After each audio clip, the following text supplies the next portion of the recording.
Halo Digiters, welcome back to my channel. Seperti yang aku udah pernah bilang ke kalian, kalau beasiswa di bidang pemrograman itu masih banyak banget. Dan kali ini adalah program Digitalent dari Kominfo yang sudah dibuka untuk tahun 2021. Penasaran kan? Yuk ikutin video ini ya sampai selesai.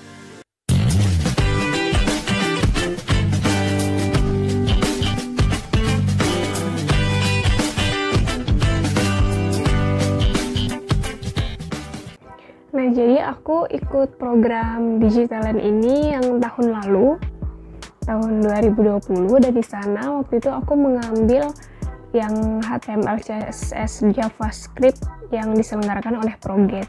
Jadi mungkin kalian udah pernah lihat juga video aku sebelumnya mengenai belajar di Proget. Nah, itu aku dapat beasiswanya dari program Digitalent ini. Nah, untuk tahun ini dia dibuka lagi. Dan untuk programnya sih kurang lebih sama seperti yang tahun lalu. Nah, di sini aku mau kasih tahu kalian lebih detail mengenai program yang mereka buka. Jadi Digitalent ini dia memiliki beberapa jenis program. Jadi ada 6 jenis program gitu. Yang pertama itu ada program Vocational School Graduate Academy, di mana itu program pelatihan yang ditujukan bagi lulusan pendidikan vokasi seperti SMK, D3, D4 yang bergerak di bidang TIK, elektro, telekomunikasi, DKV, animasi, multimedia yang belum bekerja. Dan program VSGA ini bertujuan untuk mencetak talenta atau SDM level teknisi dalam bidang digital. Yang kedua itu ada Fresh Graduate Academy atau FGA. Nah, FGA ini merupakan program peningkatan kompetensi di bidang TIK yang berfokus pada 7 tema pelatihan, yaitu CNA Network Engineer, CNA Cyber Operation Specialist, Cloud Computing, Core System Administration, Java Programming, Database Design, and Programming with SQL, dan Data Science. Nah, penyelenggaraan pelatihan ini bermitra dengan 5 global tech company, yaitu Amazon Web Service, Cisco Networking Academy, IBM Indonesia, Oracle Academy, dan Red Hat Academy. Nah, di sini tuh pelatihannya untuk yang FGA ini tuh terselenggara di 55 perguruan tinggi baik negeri maupun swasta yang tersebar di seluruh Indonesia. Jadi ini ditujukan untuk lulusan D3, D4 atau S1 di bidang TIK, MIPA, dan teknik lainnya yang dibuktikan dengan ijazah atau SKL serta belum atau tidak sedang bekerja agar memiliki kompetensi profesional yang sesuai dengan perkembangan ilmu pengetahuan dan teknologi di era revolusi 4.0. Terus yang selanjutnya itu ada tematik akademi atau disingkat TA. Jadi TA ini merupakan salah satu akademi yang ditujukan spesifik pada sektor industri atau kalangan tertentu di mana kurikulumnya telah disesuaikan dengan kebutuhan industri. Pada pelaksanaannya, di sini Kominfo melibatkan beberapa pihak terkait mulai dari akademisi, industri, hingga beberapa komunitas sesuai dengan masing-masing temanya.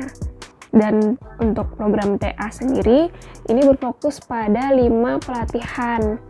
Apa aja? Itu adalah di bidang digital marketing, IT project management, big data for social science, IT perbankan, dan tema spesifik untuk buruh migran. Secara umum, pelatihan ini ditujukan bagi 2.000 orang lulusan D3 atau D4 dan S1 yang ingin meningkatkan keterampilan di bidang teknologi informasi dan komunikasi sesuai dengan kebutuhan industri. Nah, yang selanjutnya itu adalah program Regional Development Academy atau disingkat RDA. Jadi RDA ini merupakan pelatihan pengembangan sumber daya manusia yang ditujukan untuk meningkatkan kompetensi ASN di kawasan pariwisata dan 122 kabupaten prioritas. Pelatihan ini berfokus pada 5 tema, yaitu analisis media sosial, big data analytics, junior graphic designer, junior network administrator, dan smart city.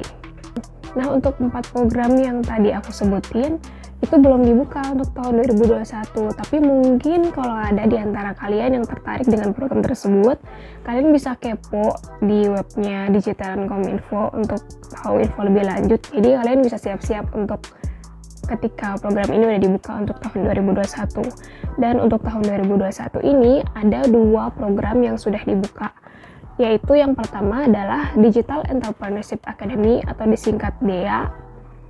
Dan DEA 2021 ini programnya dilaksanakan oleh Badan Penelitian dan Pengembangan Sumber Daya Manusia Kementerian Komunikasi dan Informatika bekerja sama dengan mitra global tech company dan startup lokal. Nah, sasaran program ini adalah mencetak talenta digital di bidang usaha mikro, kecil, dan menengah dengan target sejumlah 22.500 orang dalam rangka mempersiapkan sumber daya manusia yang unggul untuk menghadapi era revolusi industri 4.0. Nah, untuk kelas DEA ini sendiri juga masih dibuka pendaftarannya sampai 27 Maret 2021. Jadi kalau misalnya kalian qualified dan tertarik untuk ikut program ini, kalian bisa coba daftar juga. Di sini tuh ada pilihannya, ada Digital Entrepreneurship Facebook, ada Digital Entrepreneurship kelas IRT Google, ada Digital Entrepreneurship kelas kuliner Gojek, Digital Entrepreneurship kelas umum Gojek, dan yang terakhir Digital Entrepreneurship kelas umum Google. Nah, untuk info lebih lanjut kalian bisa coba cek di websitenya. Dan karena di kesempatan ini aku mau share pengalaman aku ikut program Digitalan yang terakhir yang bakal aku kasih tahu, yaitu adalah Professional Academy. Nah, untuk program ProE ini sendiri ini bertujuan untuk meningkatkan kapabilitas tenaga kerja terampil di bidang IT yang sesuai dengan kebutuhan industri. Seperti kita ketahui ya, pangsa pasar di bidang TIK ini tetap kuat gitu di masa pandemi seperti ini. Jadi kita harus punya keinginan, motivasi yang kuat untuk mempelajari ini, karena ini skill yang tetap dibutuhkan gitu dalam kondisi apapun, termasuk dalam kondisi pandemi seperti ini. Nah, sedangkan fokus pelatihan dan sertifikasi yang ada di program ProE ini mencakup bidang artificial intelligence, data science, blockchain, cyber security, cloud computing, Internet of Things, dan web atau mobile developer. Aktivitas yang akan dilakukan di program ProE ini yang pertama itu adalah self-paced learning atau belajar mandiri, di mana peserta itu belajar secara mandiri melalui laptop atau komputer. Jadwal pelaksanaan self-paced learning diatur secara mandiri oleh peserta dalam batas durasi pelatihan. Dan yang kedua itu ada live session atau webinar, sesi tatap muka secara daring atau online antara instruktur dan peserta. Di situ peserta akan dipadu langsung dan berinteraksi dengan instrukturnya. Dan yang ketiga itu ada hands-on labs, di mana peserta mengerjakan suatu proyek, baik secara mandiri atau berkelompok.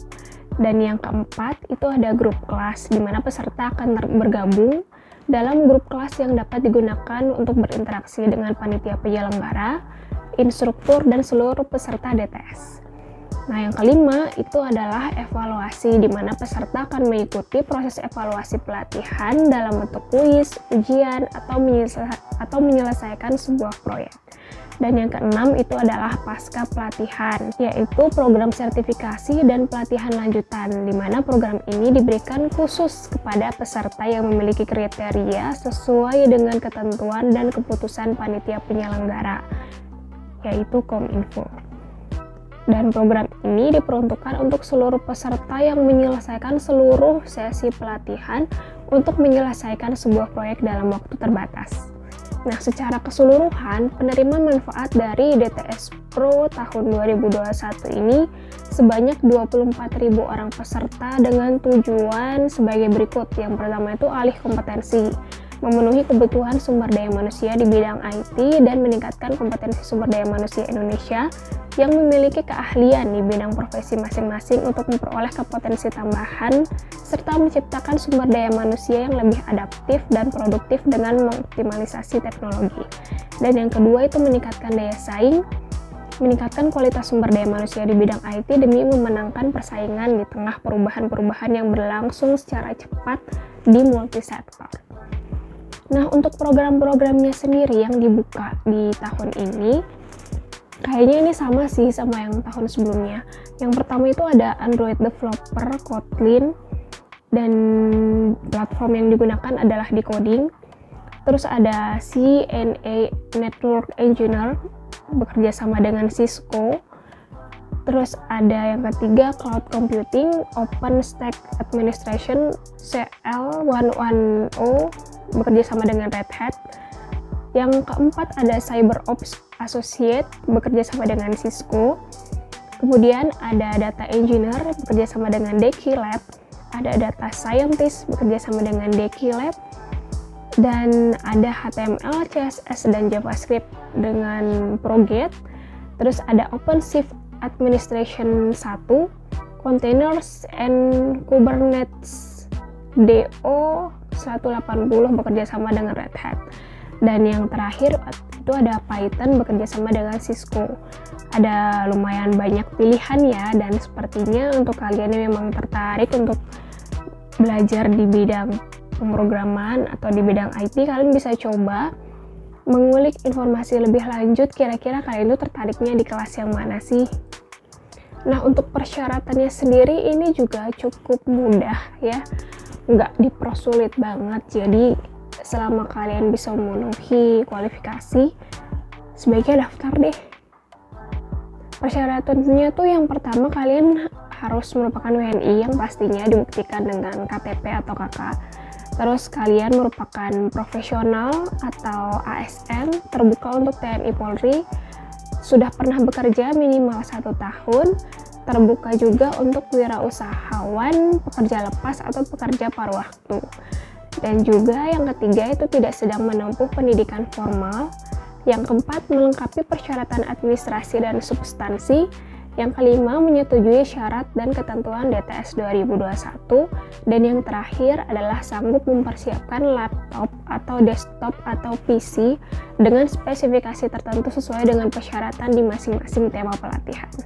Nah, sebelum kalian memilih kelas-kelas yang akan kalian pilih, sebenarnya cuma bisa pilih satu sih. Di situ kalian bisa coba buka detail di salah satu program atau di semua program, kalian pelajarin dulu. Di situ kalian bisa lihat deskripsi dari setiap programnya. Dan juga di situ ada silabus atau kurikulumnya. Jadi di situ kalian bisa buka kurikulumnya, diklik, terus nanti kalian akan lihat apa saja yang akan kalian pelajari selama program tersebut.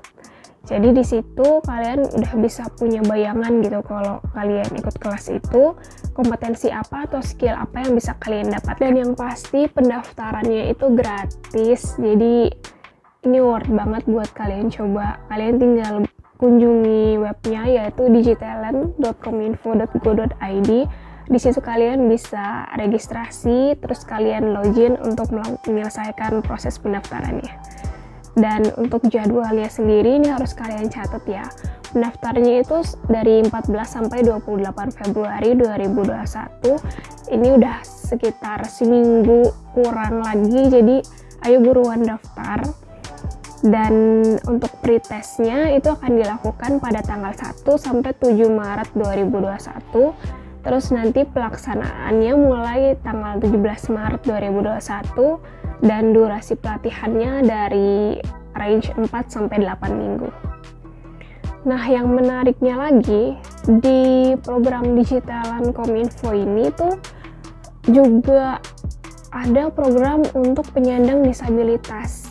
Jadi misalnya ada rekan kalian atau teman saudara yang penyandang disabilitas, itu juga bisa ikut program ini.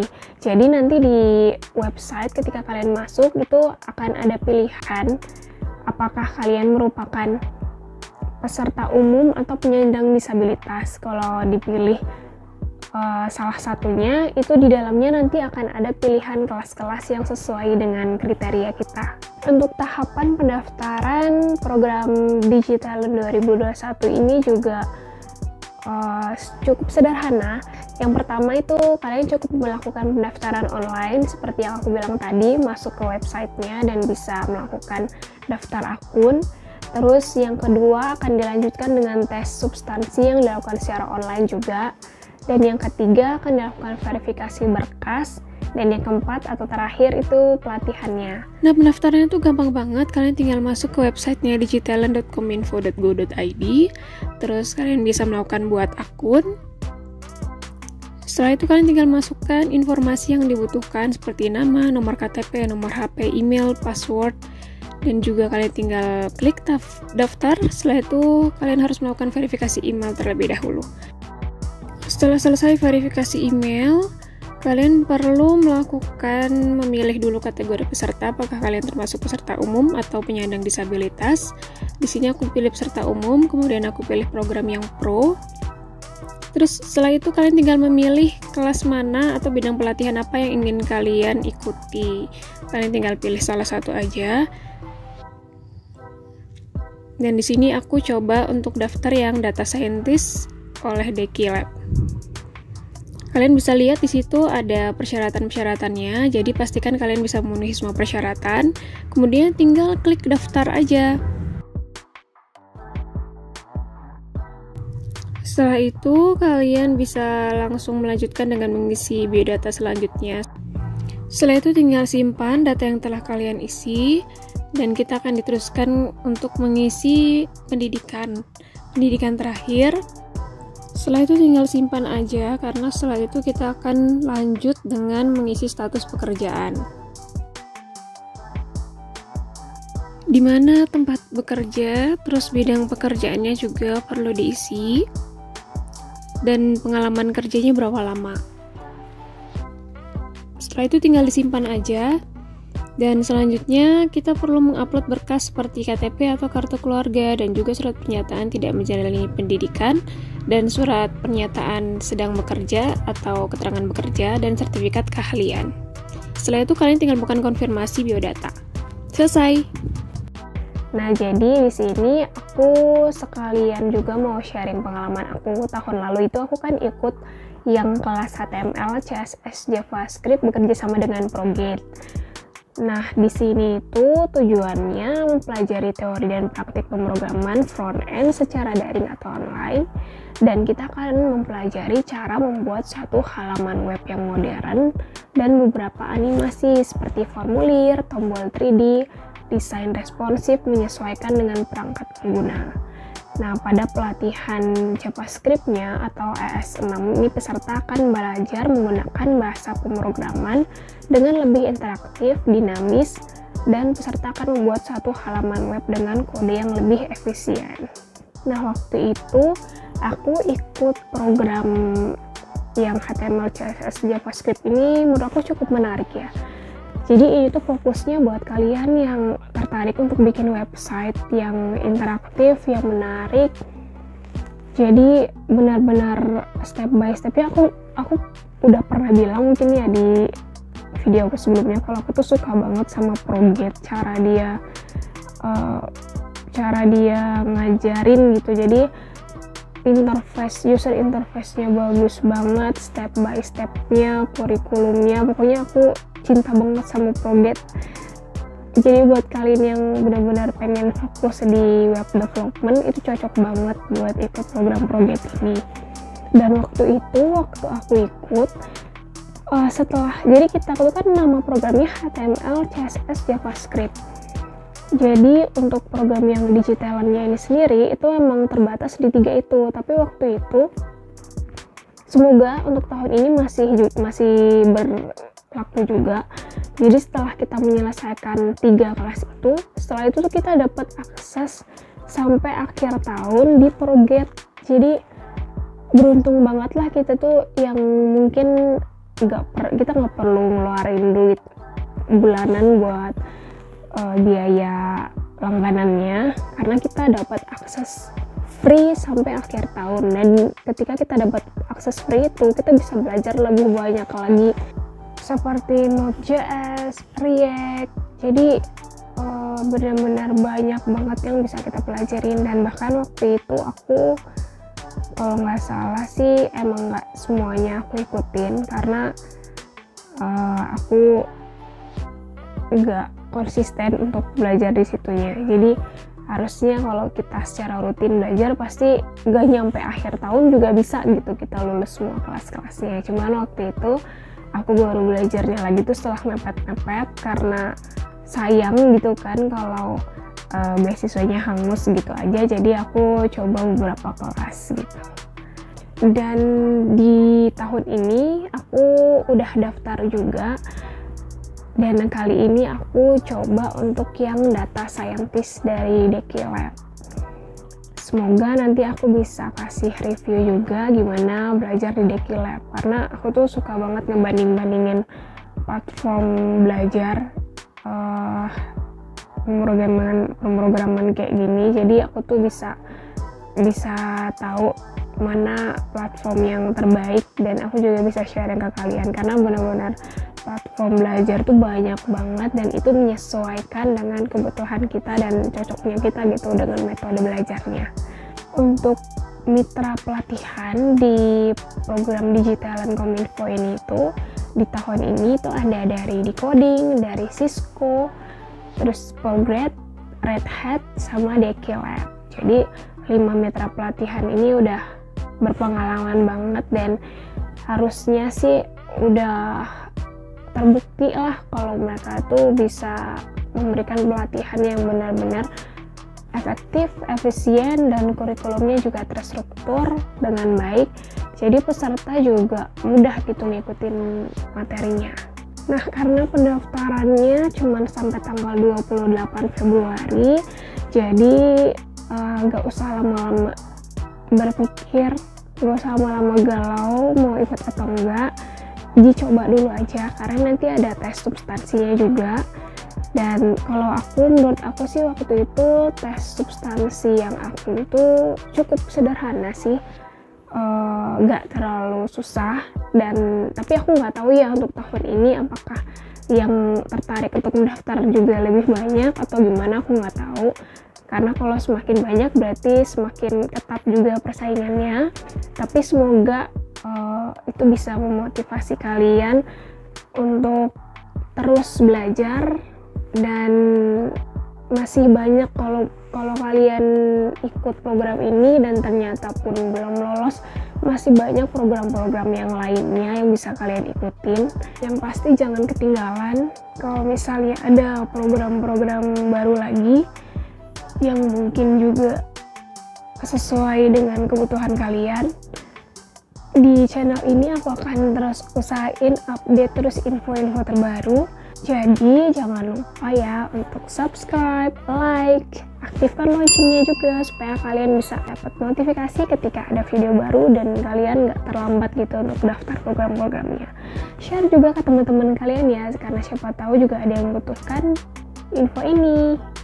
Tetap semangat, jaga kesehatan, semoga sukses ya. Dadah, assalamualaikum warahmatullahi wabarakatuh.